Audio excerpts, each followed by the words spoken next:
lumapit sa akin. Ang sama, pati amoy, kapareho na rin. Pag lagi mong kasama isang bagay, nagiging gamot. Kaya kung tamad mag-aral kasama mo, magiging tamad ka na rin. Kung bulakbol ang kasama mo, bulakbol ka na rin. Kung negatibong tao lagi kasama mo, negatibo ka na rin. Naalala ko ng panahon na ginipap na magulang ko yung trabaho niya. Talagang sabi ko, dinala kami sa lugar ng San Jose. Talagang sinumpa ko yung magulang ko for the longest time. Sinisi ko sila, bakit ginipap ng trabaho, dinala kami sa San Jose. Napasama ako sa magbabakal bote at the age of 10. Grade 3 ako noon. Nagbabakal bote na ako kasi yung mga kasama ko, kala ko yun na yung buhay para sa akin. Eto na yung buhay para sa akin. And nung grade 6 at the age of 12, nag-level up. Natuto ko magtinda ng dyaryo. Nasama ako sa magdyaryo. Kaya tuwing maaga, dyaryo! Ano ka na kasi nagdyaryo ako. At the age ng high school na kami, third year high school na kami, promoted, may tricycle kami. At ang maganda pa nung lagi ang may bakay na chicks. Ang ganda, sexy. Wow! This is my life. Ito ang buhay para sa akin. Ito na ako, okay na ako dito. Akala ko yun ang buhay para sa akin. Makapag-tricycle, ayos na. Kung nagkataon hanggang ngayon, wala na makuhang pasahero. Not knowing one day, ibibless kami ng Lord. Dahil sa katapatan ng magulang ko, right after high school, napunta kami sa United States. At the age of 18, sabi ko, Lord, gusto mag-drive ng sports car. At the age of 18, nagdadrive ako ng sports car. Wow! Available pala para sa akin ito. Hindi ko alam na available pala para sa akin ito. At after 2 years, pinalitan ko BMW. Wow! BMW. And after, nung 23 years old ako, meron na akong bahay at lupa. And wow! Available pala para sa akin to. Hindi lang yun, binigyan pa ako ng magandang asawa ng Lord. Wow! Available pala para sa akin to. Kaya kung gusto niyo na magandang trabaho, magandang kotse, magandang asawa, sabihin niyo sa katabi mo, umayos ka! Mangarap ka! Ito'y available para sa atin to. Binalik ako ng Diyos sa Pilipinas, hindi para ipagyabang ko ano na-achieve ko, kung ano naabot ko. Binalik ako ng Diyos sa Pilipinas para sabihin sa inyo na mahal kayo ng Diyos at available ang ganong klaseng buhay para sa inyo. Available ang buhay na ganon para sa inyo. Ang pangatlo, you're accountable for every action you make. All our life, biniblame natin yung magulang natin, yung mga tao na kapaligid sa atin. Kaya hindi tayo umaasensyo. Biniblame natin yung mga magulang natin, konting kibot, napagalitan tayo, nagtampo na tayo. Yung mga kabataan sa pagtampo, nagtana na, nag-asawa na. Tandaan nyo, akala nyo nasasaktan nyo yung mga magulang nyo? Mali. Sinisira nyo ang buhay ninyo. Dahil kayo pag nagkaanak na, hindi na tungkol sa inyo. Tungkol na to sa pabili ng gatas ng anak nyo. Instead na bibili nyo ng iPhone, iPad, lahat ng kaluhuan sa katawan, hindi na. Kundi sa anak nyo na. Kaya matuto tayong mangarap. Madalas sinisisi natin mga kahirapan natin. Madalas sinisisi natin mga tao na kapaligid sa atin. Pero pag may gusto tayo isang bagay, pilitin nating abutin. Kung sabihin ko sa inyo, sino may gusto ng pera ngayon? Sino may gusto ng pera ngayon? Sino gusto ng pera? Sino gusto ng pera? Hindi ko kayo tatantanan hanggang hindi nyo natututunan na abutin mga pangarap nyo. Marami sa inyong nagnanais, gusto ko yan, nais ko yan. Pero in order for you to get it, you have to come and get it. Kunin nyo, ano man ang nasa harap nyo, ano man ang pagsubok na kinaharap nyo, pilitin nyo abutin. Marami nagsasabi, mahirap lang kasi kami. Pinanganak ako mahirap, tama yun. Hindi nyo kasalanan pinanganak na mahirap, pero mamatay kayong mahirap, kasalanan nyo na yun dahil napakayaman ng Diyos natin.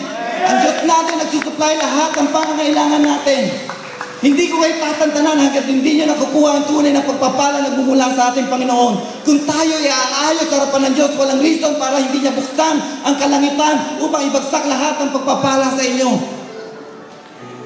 Kaya ito yung mga hamon ko din sa mga kabataan na madalas lagi na ng kabataan na tinatamaan. Pero ang totoo, para sa magulang mensahe ko ngayon, legacy.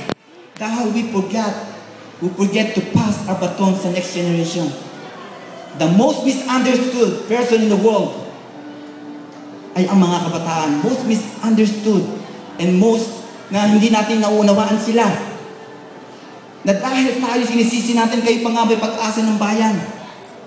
Mukhang hindi na kung titingnan natin statistic. Just because hindi natin ipasa sa next generation, yung godly generation. Akala natin ang kayamanan, yung inheritance na pwede natin ipamana sa mga kabataan, sa ating mga anak, ay ang pera. Mali. Ang pwede natin ipamana sa next generation is godly na pamumuhay ng mga next generation. Akala natin magtrabaho tayo, ibigay natin ang magandang kinabukasan sa anak natin, magtrabaho tayo at lahat. Ibigay natin yung pangangailangan natin, akala natin magiging okay na sila. Mali. Next thing you know, bakit ganun pa rin yung mga anak natin? Teaching is something different from modeling. Maaari sabihin natin, anak, mag-aral ka mabuti, nagsisikap ako. O anak, huwag ka maninigarilyo, and yet tayo naninigarilyo. Mas madali makahawa ang pagmamodel than teaching.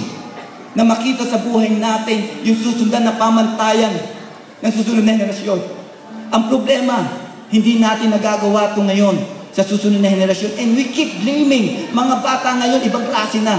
Just because tayo mga older generation, naging madamo tayong turuan sila. Bakit makaganon? Kaya ito, ang topic ko ngayon is building a heritage. Heritage is something passing from generation to generation. Ilan sa inyo may namana na sa mga lolo at lola natin? Pero higit pa sa mga material na bagay, ang pwede natin ipamana. Yung generation na mag-iwan tayo ng lasting impression. Lasting impression na pwede nating ipamana sa susunod na henerasyon. Sabi nga sa Matthew 7:24-27, sabi rito, wala dyan sa PowerPoint ko, therefore everyone who hears these words of mine and puts them into practice is like a wise man who built his house on the rock. The rain came down, the stream rose, and the winds blew and beat against that house, yet it did not fall, because it had its foundation on the rock. But everyone who hears these words of mine and does not put them into practice is like a foolish man who built his house on sand. The rain came down, the stream rose, and the winds blew and beat against the house, and it fell with a great crash.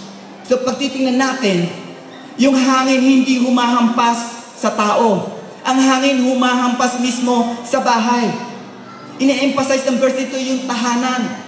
Hindi mismo yung tao, yung bahay mismo. Kasi tayo, bawat isa sa atin, ay bumubuo ng tahanan, ng mga bahay. At ang bawat bahay na yun ay nabubuo ng isang pamilya, ng isang karir, ng isang pagkakaibigan. At ang bahay na to at ang tahanan na to ay higit pang mas malaki sa ating mga sarili. Napapansin, hindi natin nakikita na mas malaki pala ito kung paano natin iiwan yung legacy natin. The house is your legacy. Ang tahanan natin, ito ang legacy natin. Saan nyo ba tinatayo tahanan nyo? Sa bato o sa buhangin? Sa bato, ito'y tumatayo, sa buhangin, bumabagsak. At ito'y nag-create ng impact sa mga tao na kapaligid sa atin. Kaya dito, building a lasting house. Unang-una, the house we build will be the legacy we leave.